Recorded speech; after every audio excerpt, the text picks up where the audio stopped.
Good afternoon. I so want to say good morning because it was seconds ago. My, how things change.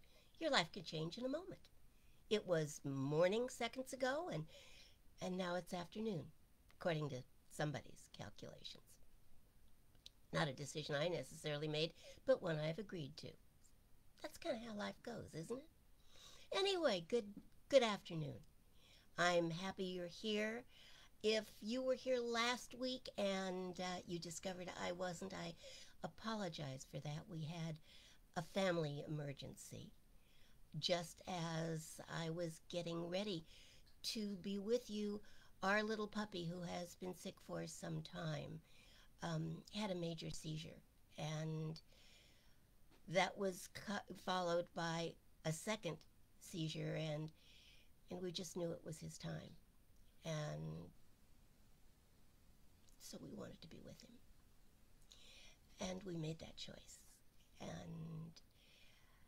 And then he went over the Rainbow Bridge. So we miss him terribly. It has been a week today, and we're still not quite back to anything that looks like normal, because it's just not normal without him. At any rate, I apologize for not being here last week and for the very last minute notice. Happy Sunday. It's a good day. You're in it. We're in it together. Happy Sunday, Kendra. Glad you're here. Hello, Jennifer. Hello, Dana. Everybody's coming on in. I love it. It's kind of like having a party or an open house and just watching who comes through the door. I love the feeling. It's like, oh, goody. This one's here and that one's here, and oh, boy. So thank you for being here with this morning, and thank you for your support and your love and your prayers. All of that is very much appreciated. I don't have any commercials this morning. I usually have at least a couple of things to say, but I don't seem to have any of that. So I'm just going to wish you a happy Sunday and say how glad I am that you are here, and ask what's on your mind. What's going on? Heidi, naughty. Spiritual romper room with Ms. Marlene. Okay, I think I like it, actually. I know I like it. Of course I like it. I love it. I love it. We have fun together, don't we? Living proof we are that spirituality can, and I think should be, fun. If it's not making your life better, what's the point of it all anyway? Hello, Laura. Glad that you are here. I'm still laughing about Spiritual Romper Room. I like that. I like that. It kind of feels right to me somehow that here we are learning together. You know, it's kind of like the Fulgham thing, isn't it? Everything I ever needed to know, I learned in kindergarten. Everything I ever really needed to know, I learned in Romper Room. So here we are, Spiritual Romper Room. Hello, Carolyn. Thank you, sweetheart. You're looking beautiful yourself, as always.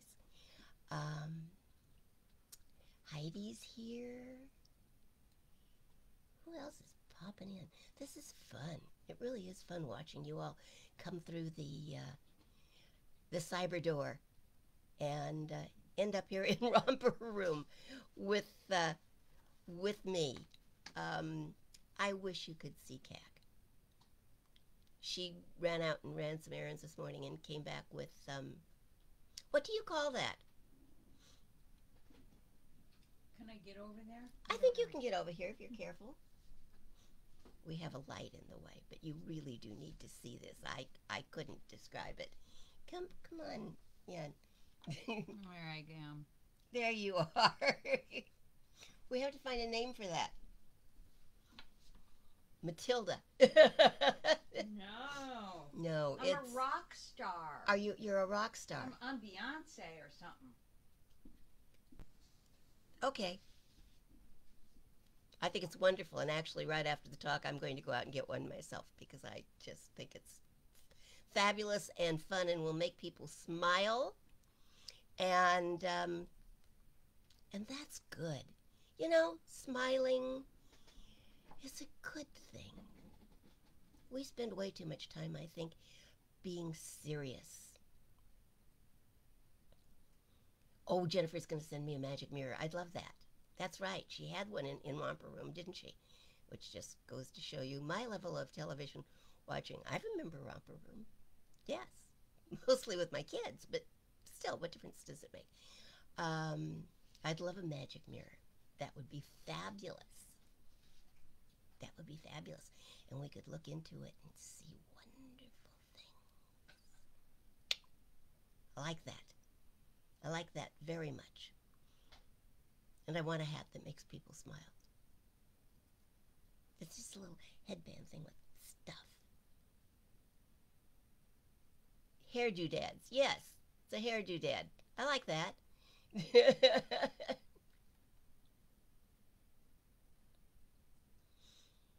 Ah, Heidi says, I'm sensing that many folks are feeling despondent. Oh, yeah. I've been touching base with friends, she says, and spending a lot of time fluffing their energy. Yeah. That's a good thing to do. Fluffing energy, I don't think I have to describe it. I think you all know what that means. Yeah. It's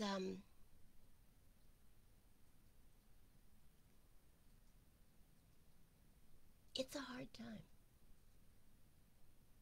It's a difficult time. It's a challenging time. It doesn't have to be an awful time, and it can certainly have moments of levity and lightness and hairdo dads that make you smile, because I think we need to smile.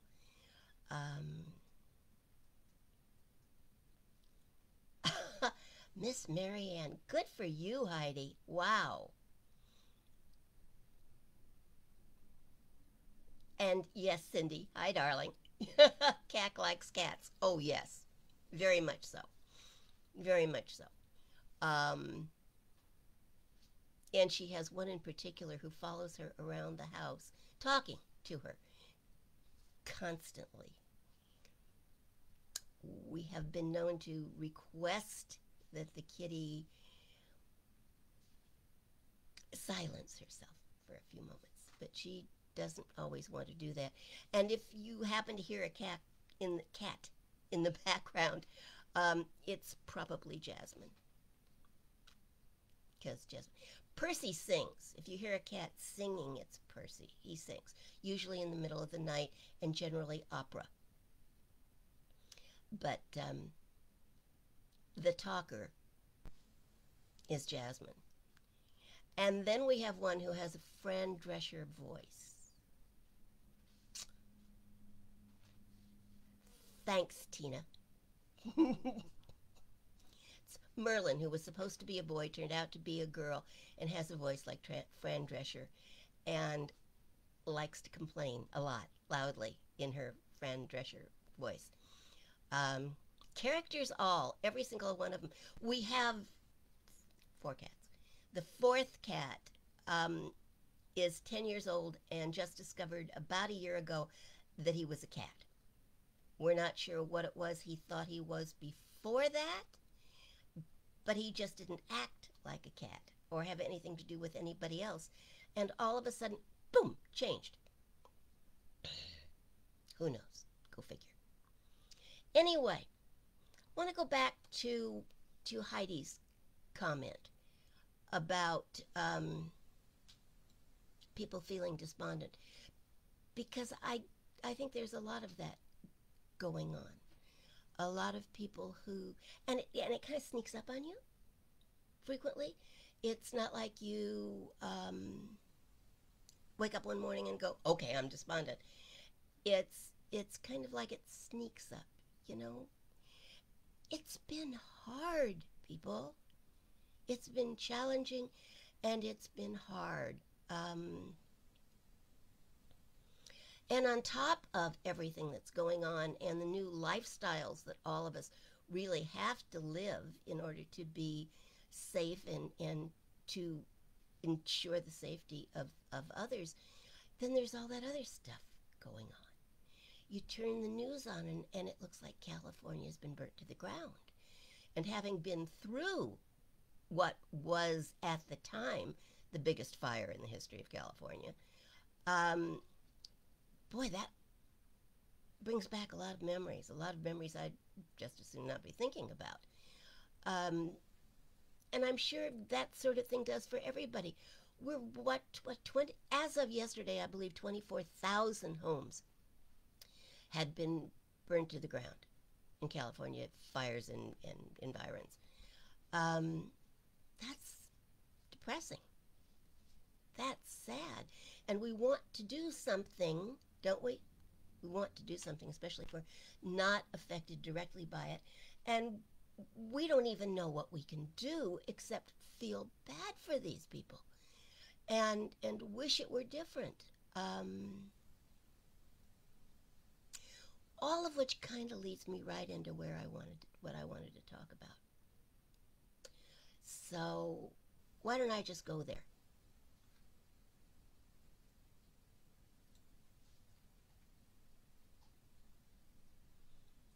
Boy, Rosemarie, I'm looking at your schedule. I'm glad you're back too. And I'm glad you got everything taken care of. Thank you, Tina. I feel pretty good today. I do. And as long as I keep my mind on those things that make me happy, I'm doing very well. And I could depress myself in a moment if I wanted to. But I'm not going to choose to do that because I'm with family now. And I feel good. And I like feeling good. Oh yes, ginger fluffers are definitely related to the energy industry. All of us at some time or other need to have our energy fluffed, don't we? When it's kind of down and heavy and stuck.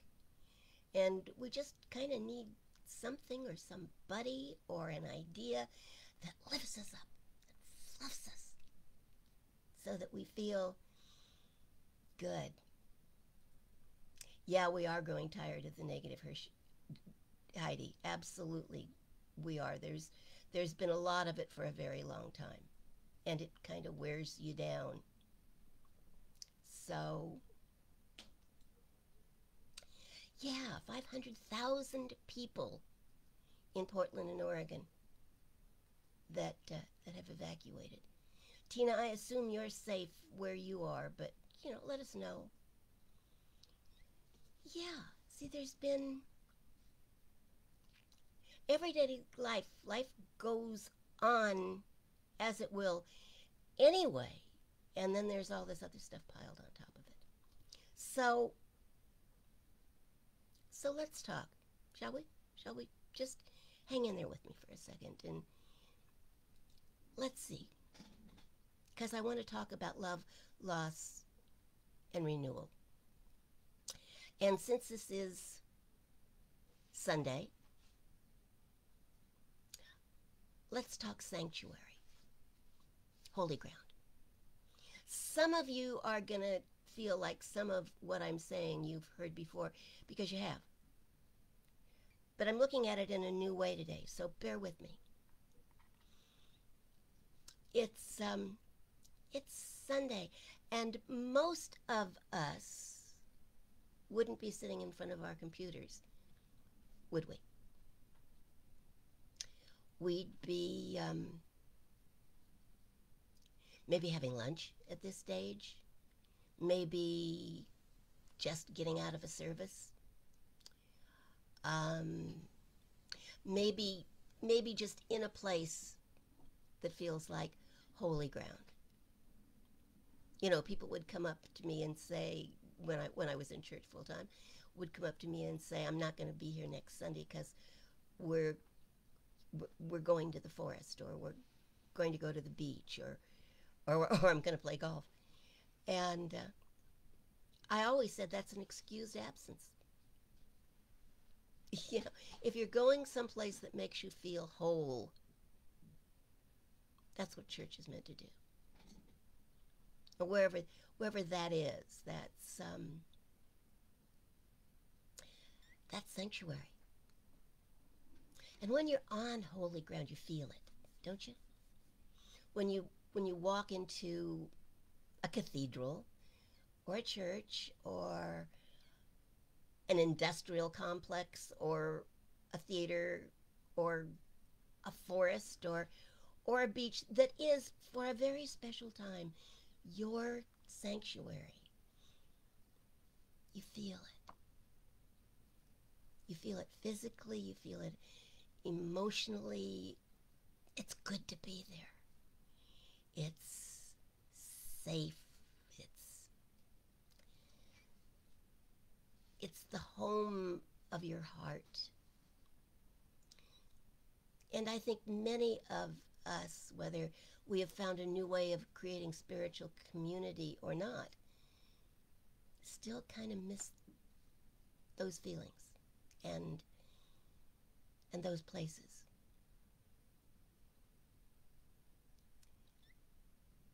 We feel like God is there.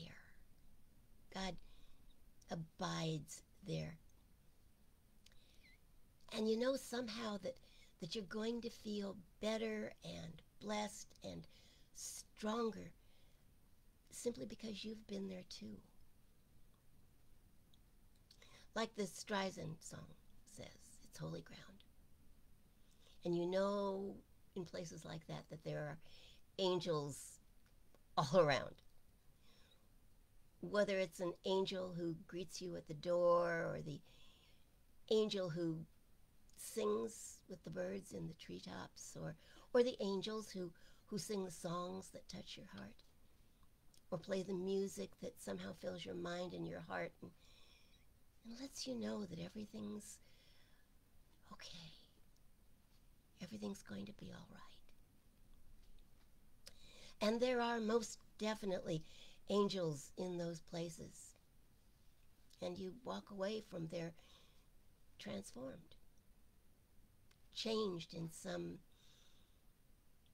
mysterious but wonderful way. You have a new attitude, or a new idea, or a new set of instructions. And you are better for having walked that holy ground. And, well, let's be honest.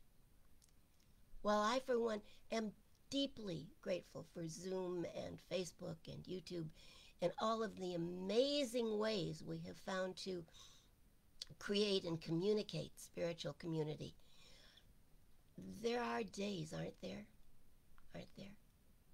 when we feel the loss of the places we call holy ground, the actual presence and hugs of the angels, and our collective awareness of spirit, up close and personal.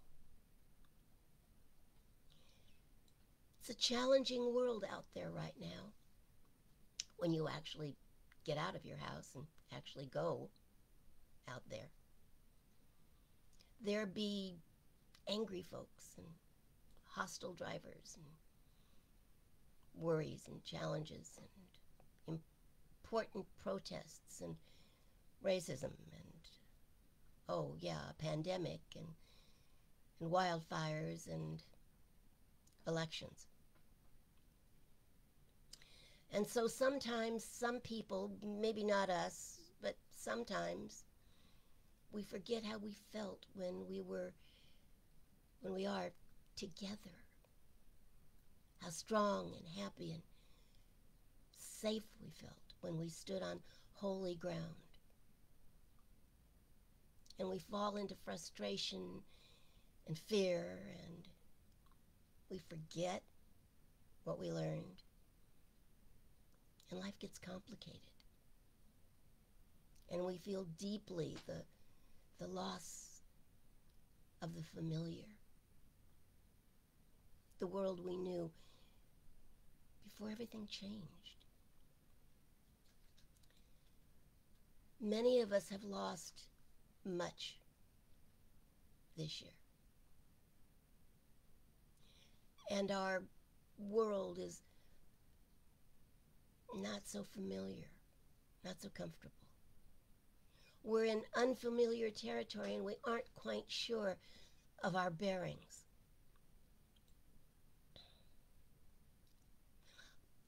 On ancient maps, the artisans who drew them designated the areas that had been explored with their names and illustrations that told a great deal about what was known about those areas.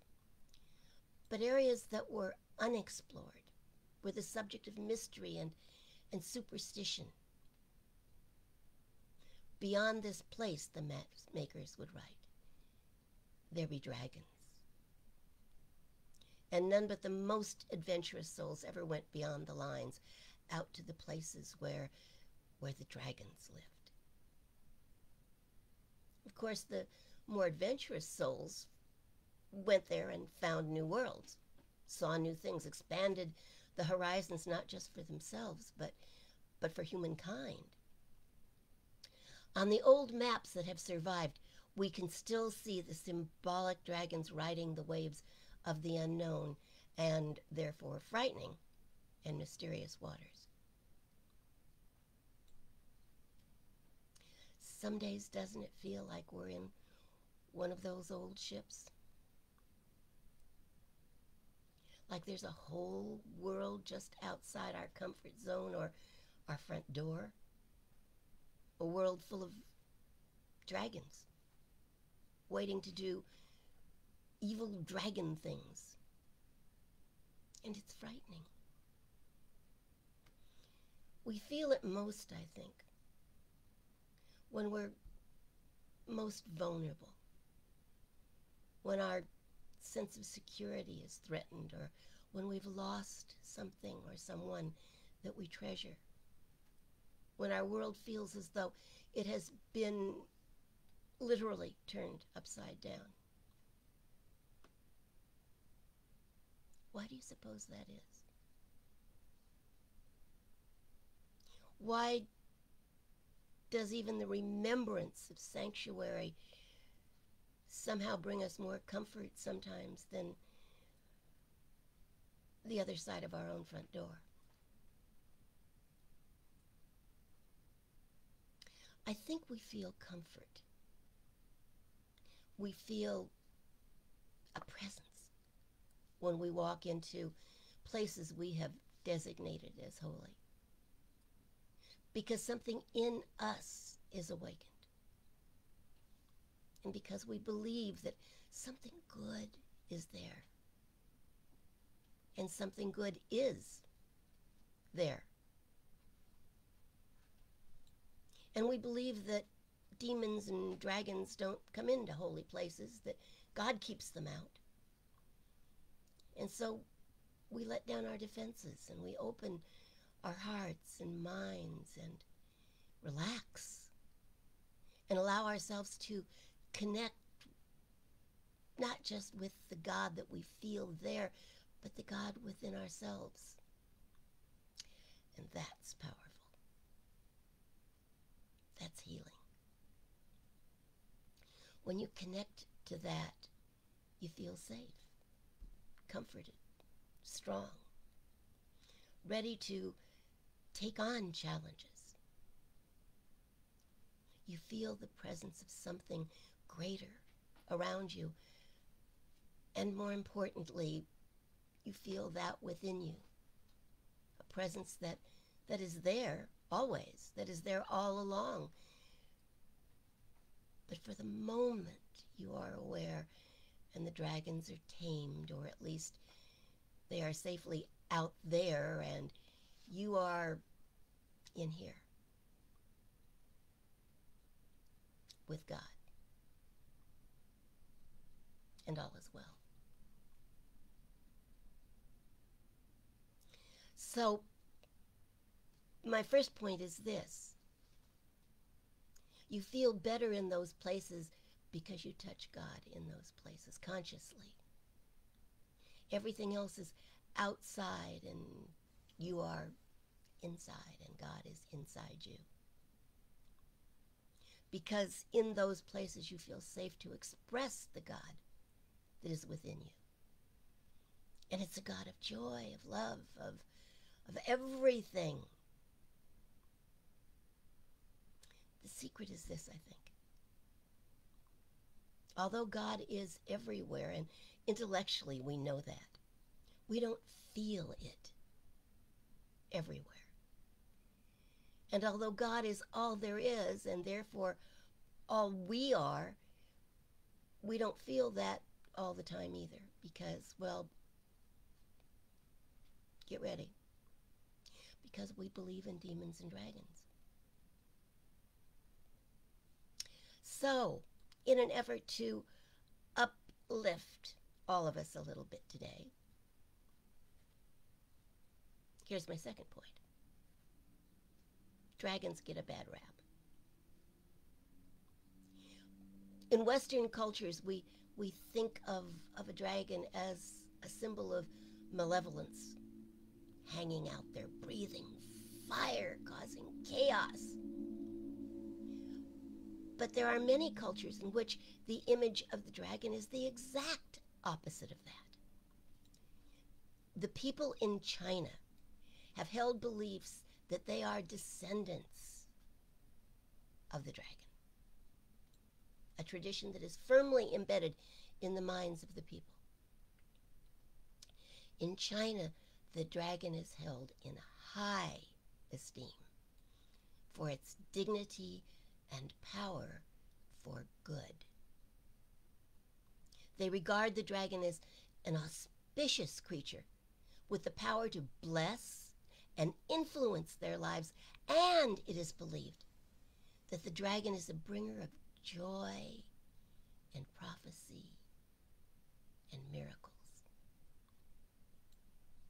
So clearly we have two different ways of looking at the same thing. The dragon, a thing to be feared, a symbol of the unknown and unwanted, or the dragon, the bringer of joy, blessings, prophecy, and miracles. Makes one wonder, doesn't it? If changing one's perspective might not be a good thing and might just change things. Consider this. We live a good deal of our lives in fear. Fear of loss, fear of failure, fear of success, fear that our finances won't stretch, fear that our bodies won't hold up, fear that something has been taken from us that can never be replaced, fear that around the next corner there might be a dragon waiting to pounce.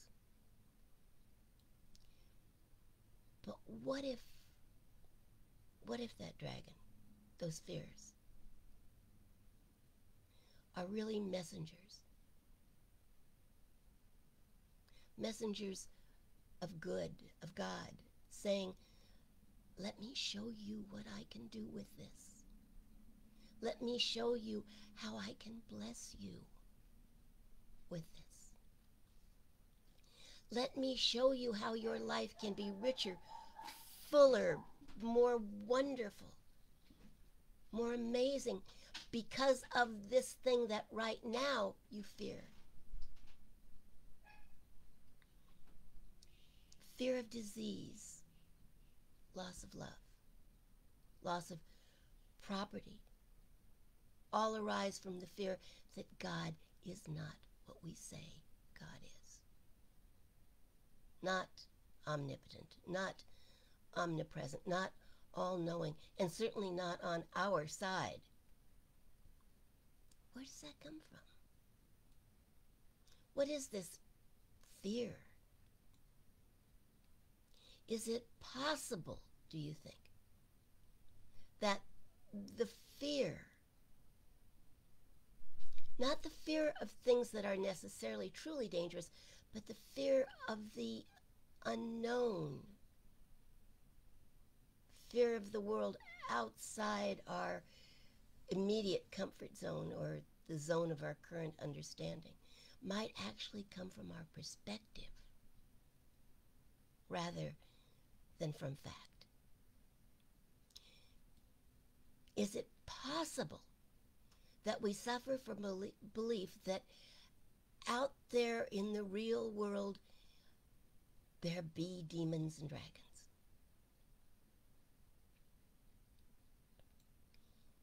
So here's my message. If we focus on really believing what we feel and learn here, there is nothing to fear out there. What if there really is no malicious power in the universe? What if the dragons are really here to show us what God can do in our lives and are in fact angels in disguise?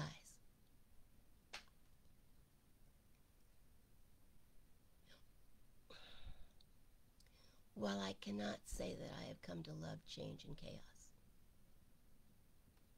and while I am still healing from a bout with disease, and I am deeply grieving the loss of my precious puppy this past week, I can tell you that in spite of it all, I have come to love dragons. In fact, I carry a small one with me all the time to remind me that those things which may cause fear and pain or a sense of burning loss might really be opportunities for me to learn something new about myself and my relationship with the infinite. I have a collection of dragons.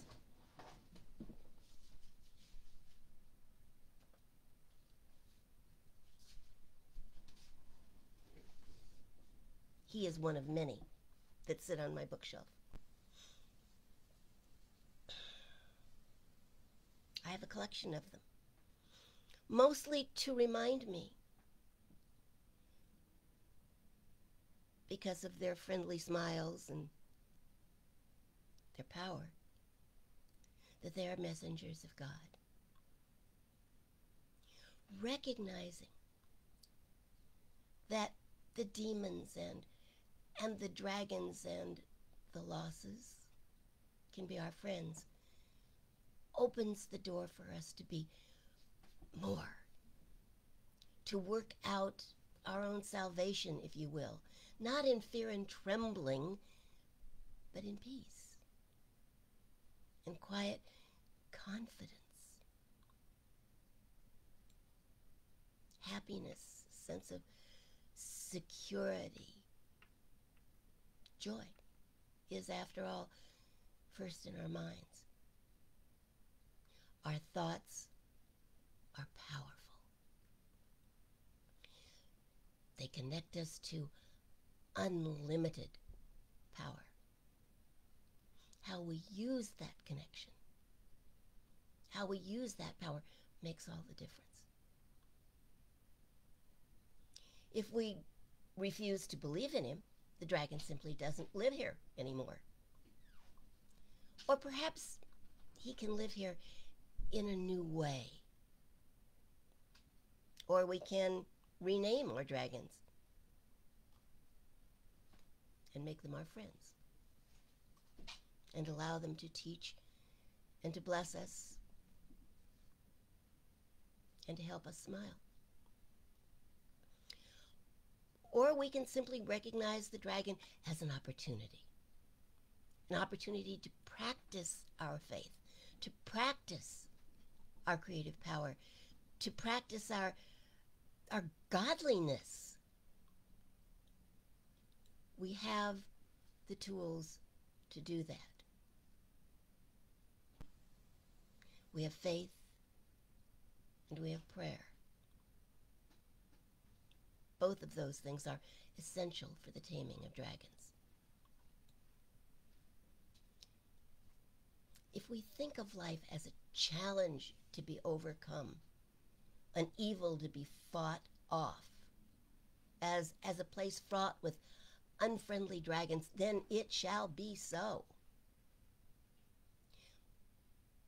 But if we pray to recognize, if we are committed to know a loving spirit, a wise spirit, a creative spirit, even though it may appear in the moment to be a dragon or a demon or a deep loss, we can come to know and to see God and the infinite in everything.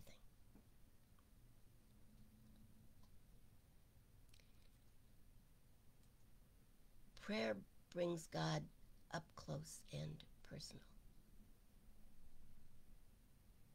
And with God, we are prepared for life. And I'm not talking about, oh, God, save me from the demons prayer.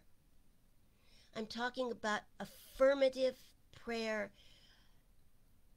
that in fact affirms that which we would have in our lives and creates it by connecting it to God. God is all there is. It is all that I am.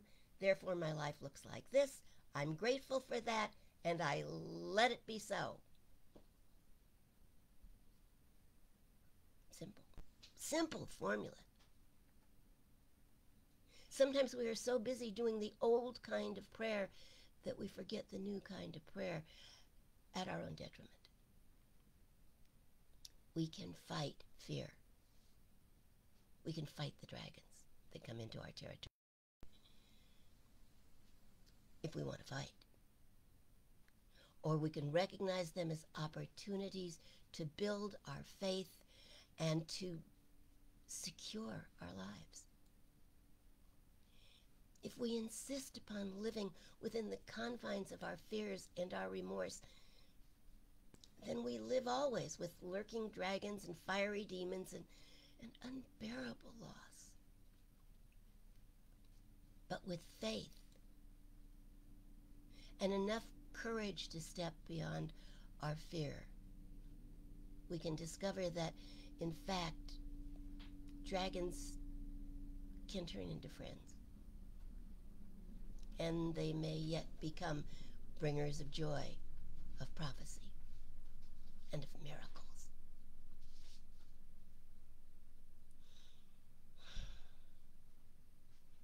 Yes, like the song says, the God we love abides in holy places. And in our memories, we can go back there to recharge and to remember and to reconnect. Or we can decide that this hour together is a holy place for us to be, that sitting in front of your computer at noon on Sunday places you on holy ground. And then we can reconnect to what we feel here, to what we learn here, to what we believe here. For it's all true. Then the real secret becomes knowing this. You ready?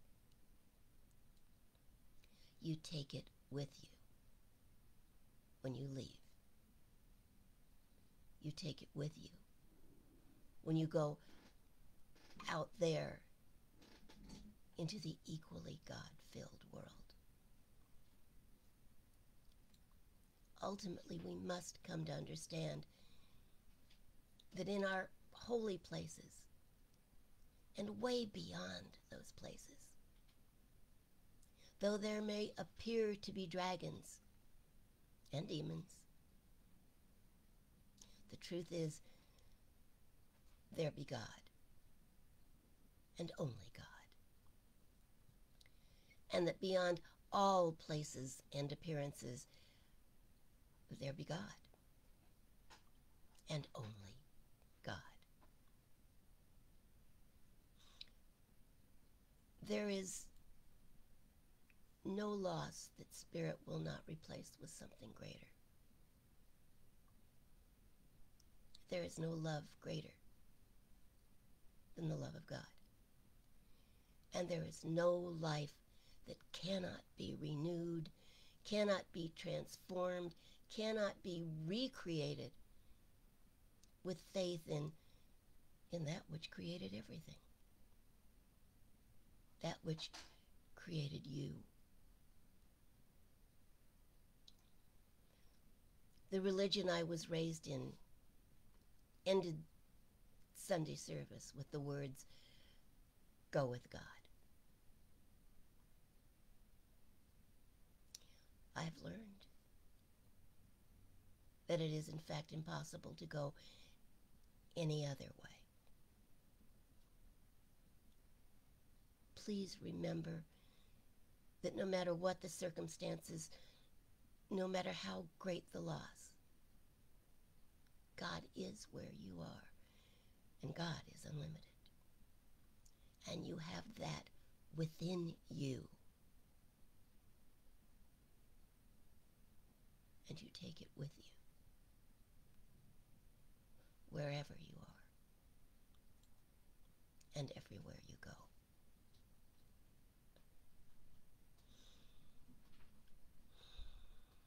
We abide in that,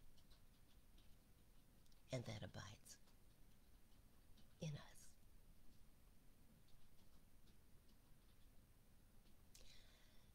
And so it is.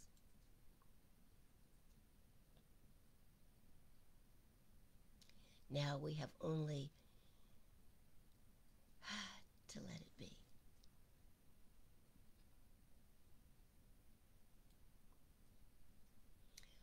All right.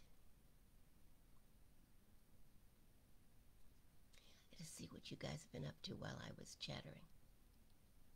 I miss hugs too, Jennifer. I do. I do.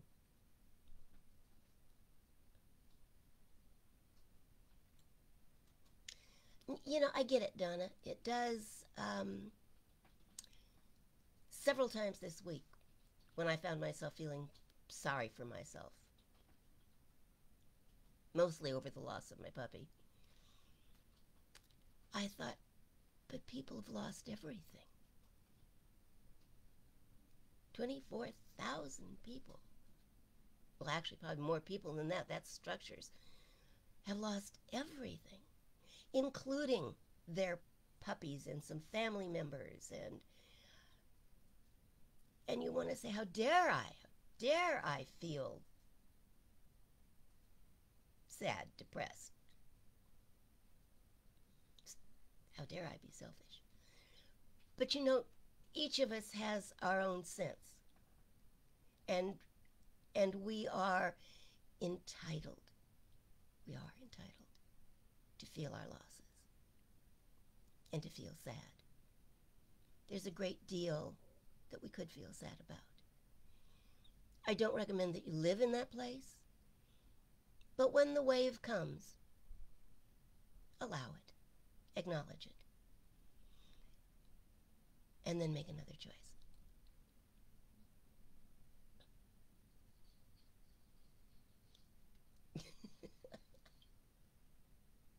You like my dragons? There's a whole bunch of them. There really is.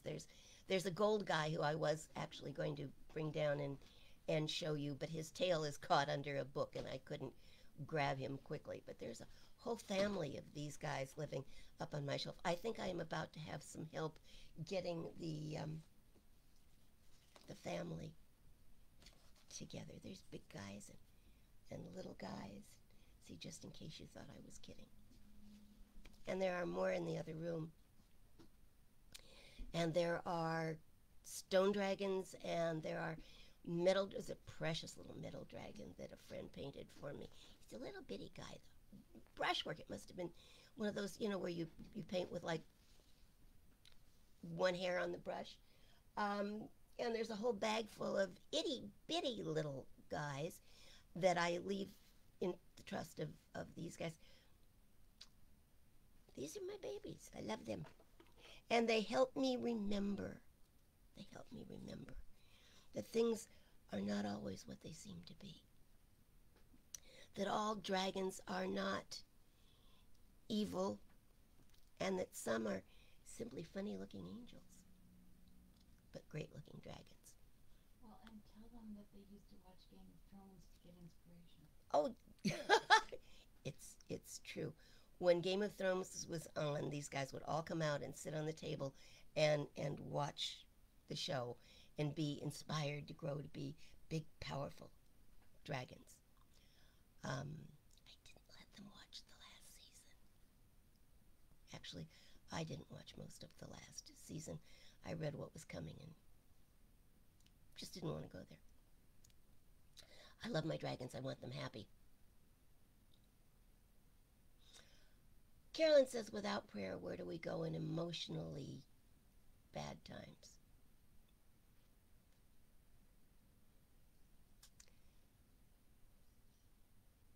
I don't know. But I would suggest this. If prayer doesn't seem to be in the moment the answer, if it doesn't feel like it's working, and sometimes it doesn't feel like it's working in the moment, then I think we can go in our minds. Our minds are so magnificent. They are so amazing. I think we can go in our minds to a happier place, a more peaceful place. It does wonders for me to just, in my mind, picture myself walking through the forest. It's a walk I've taken so many times that I know it, and I can literally replicate the path in my mind. And that brings me peace. What brings you peace? What takes you to a place where you can think again? Sometimes I need to go to my forest path for a few moments. Get there and breathe there. And there I can pray. There I can pray. Sometimes here is difficult. There, in my memory, I can pray.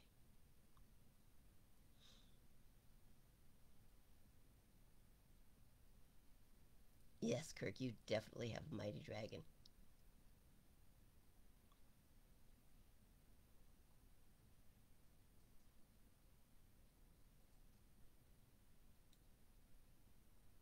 Thank you, Jennifer.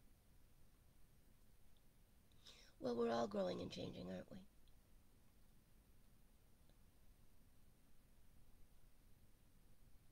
Aren't my dragons special? I just love them. I just love them. And like I said, there's many more. There's some that are almost too tiny, and then I have a couple of chops from China that have double dragons on them. That's extra special. Good luck. I don't know where I've got that right now. Oh, yes, I do. I've got a special little place set up where he is. He's with the little tiny hand-painted one. I have little dragon places spread throughout the house, so wherever I am, I'm never far from one. And I do think of them as angels in disguise, as bringers of... The first time I read that, I thought, that's the truth. Bringers of prophecy and fortune and joy. That's what they are. At least that's what they are to me. I like Puff too, Heidi. Well, we were all raised with Puff, weren't we? The magic dragon. They're all magic. Everything is magic.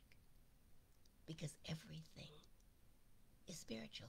When we start to look at the world that way, it changes everything. Changes our outlook, but it changes the way we relate to things. When we start to realize that there is nothing in this world that is not spiritually based. Nothing. No matter how it may seem. And then sometimes we just have to look for it. Where is that? Where is the gift in it? Where is the angel voice in it? and stay with that until we've found it. Insist that our dragons are messengers of prophecy and love and happiness. Why not? It beats the alternative, and it's a choice.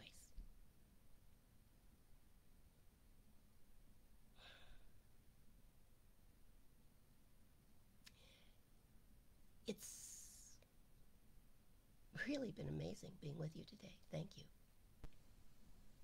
I missed you all so much last week, and yet I felt like you were with me, and I thank you for that. Let's take just a moment and pray, shall we? Close your eyes if that's comfortable for you. If not, just soft focus. Just so that your attention moves within and is not centered on the outside world, just for a few moments.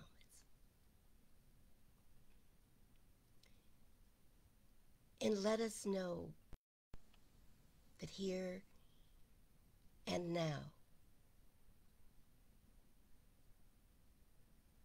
is God.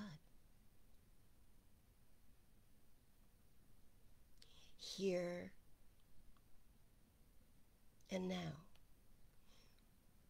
right where we are, right here, is God.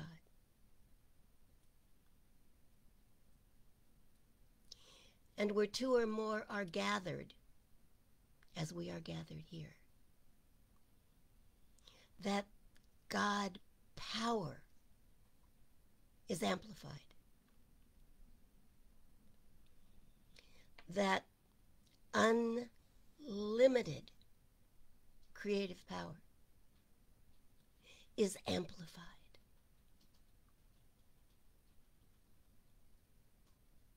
And so that which we speak as being true is empowered even more rapidly, even more securely, even more absolutely to be revealed.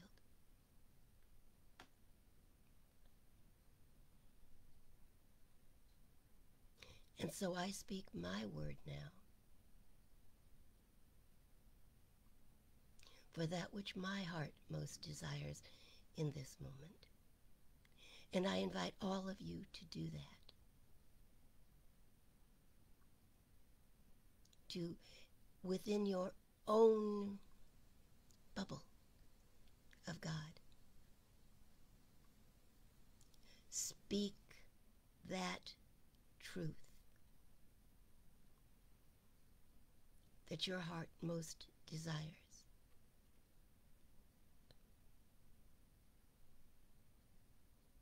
And know that the reality of that is amplified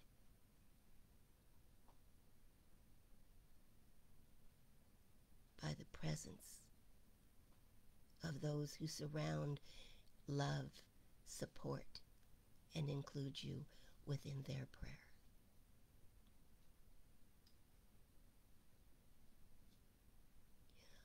I speak my word now for what?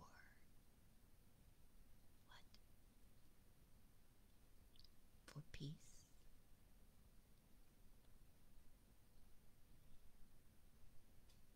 For perfect resolution of any form of racism.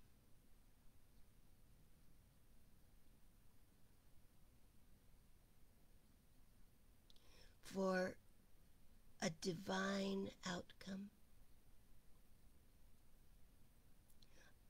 of November's election. For the highest good of all concerned.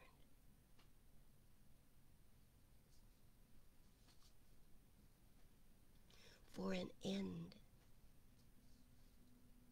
to this pandemic. That we may once again stand in our holy places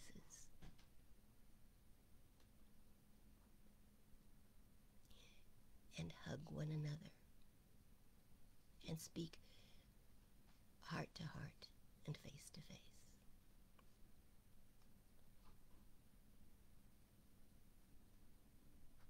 For resolution of the wildfires and the safety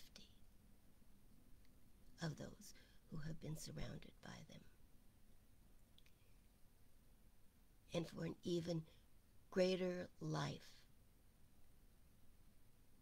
for each of them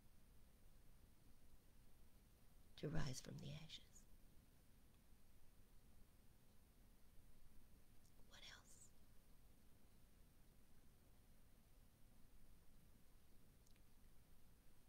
Let us each collectively support one another and know that that which we have claimed, that which we have spoken, that which we have awakened is now, even now, coming true. And let us not doubt for a moment that our God can make it all real. Let us include those people that we love who are undergoing challenges right now.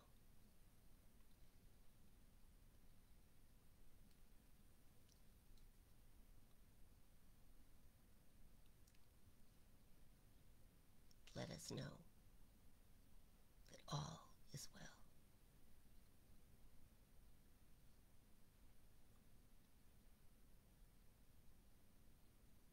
It is well. It is well with our soul. And we are surrounded by and immersed in a powerful and a loving God. And we accept that each thing we have spoken our word for is now reality. And we are grateful, deeply, deeply grateful. And let it be so. And so it is.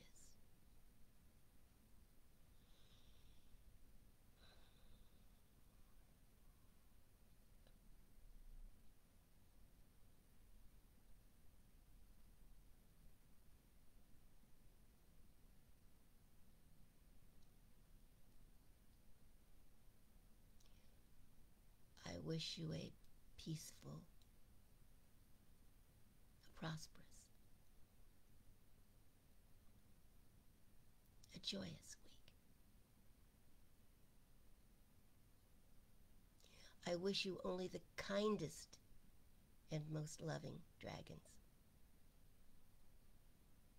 and an awareness of the presence of angels. But most of all, I wish you an awareness of the presence of God, all around, about, and deeply within you. And may that knowing bring you peace and grace, joy,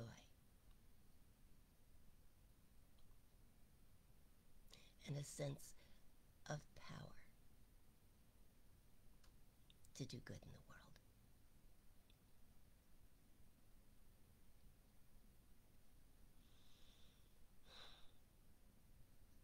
I love you all. Thank you for being here. Thank you for your prayers and your kind thoughts. Thank you for being in my life and allowing me into yours. Be back here Wednesday night at 7 o'clock and again next Sunday. See you then.